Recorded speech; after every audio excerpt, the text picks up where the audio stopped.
tried to always leave a good impression, since you never knew what might happen someday. My presence here right now was a perfect sign of that. "I think we have a mutual friend," I said to Ray. "Emily Valance." He smiled, and I swear he blushed a little, too. "Oh, yeah, I know Emily. She's amazing. She says very nice things about you." "Really? Like what?" "You can talk about that in study hall, boys," Neil teased good-naturedly. "Right now, Ray, why don't you tell Matt about the show?" "Sure," Ray said, brimming with excitement. "It's set back in my home place, Needsville, Tennessee. Ever heard of it?" I shook my head. "Well, it's a little bitty, so I'm not surprised. It's way up in the Appalachian Mountains." He pronounced it Appalachia, not Appalachia, the way I'd always heard it. "It's about a place called the Chapel of Ease. And know what that is?" Again I shook my head, but volunteered, "A whorehouse?" He laughed.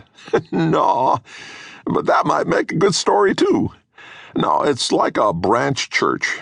When the real church is too far away for a lot of people to get to, they set up a small one to kind of fill in the gaps. The preacher comes around ever so often to do weddings, baptisms, and so forth. It gives the distant faithful a place to gather." I had not been raised in any religion. In fact, I'd only set foot in churches for weddings and funerals, so this was as foreign to me as the Russian peasantry and Fiddler on the Roof. "Okay," I said.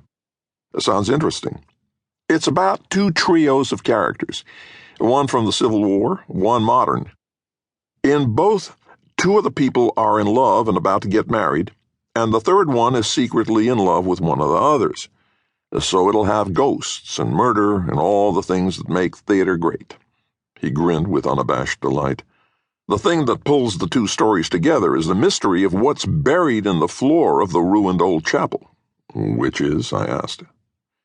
Ray grinned in a way I would soon hear him characterize as like a possum. "I can't tell you that. See, in the show, we never find out." "Really?" "Really," Neil said with a weariness that implied he and Ray had discussed this issue a lot. "I know how it sounds, but in the context of the show, it really does work." "But do you know?" I asked Ray. "Yeah, of course I know." "You should also tell him," Neil said more calmly, "that this is based on a true story." "It is," Ray agreed. "It's something I grew up hearing about, and I used to sneak over to the old chapel just because they told me I couldn't. I always knew someday I'd use it as the basis for something, so I kept turning it over in my mind until I came up with this show." He did a drum roll with his hands on the table. "So, you want to try some singing? We'll do something you already know to warm up. Then we'll try some stuff from the show." "Ray's not just the writer and composer," Neil said. "He's also the musical director. And I intend to be playing piano in the orchestra, too. Well, it'll be more of a band, but I want to be there." While Neil went to sit by the wall so he could watch and listen objectively, I followed Ray to the piano. I couldn't help myself checking him out. He was lean, lanky, and walked with his head hunched down the way some tall guys do. His long jet-black hair was tied back in a loose ponytail, as if he'd done it just to get the hair out of his way. He had high cheekbones, and at the time I thought he must have some Native American in him. He settled down at the piano bench, and I handed him the music of one of my favorite songs, which also happened to totally show off my voice. Synchronicity 2 by the Police. He looked at it, smiled knowingly, and said, "Oh man, I love this one." Then he imitated Sting's voice. "Dark Scottish lock." He hit a note for me, then said, "Ready?" I tore through the song, which he played slightly faster than I was used to. He added little frills, and at one point during the cacophonous guitar solo part, hit the keys with his elbows. We both laughed. He finished with a glissando.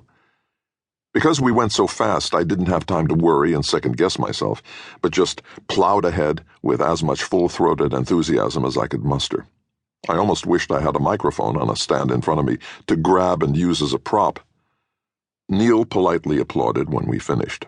He'd done this long enough to expertly hide any response other than basic appreciation for effort. "Matt, I can't remember.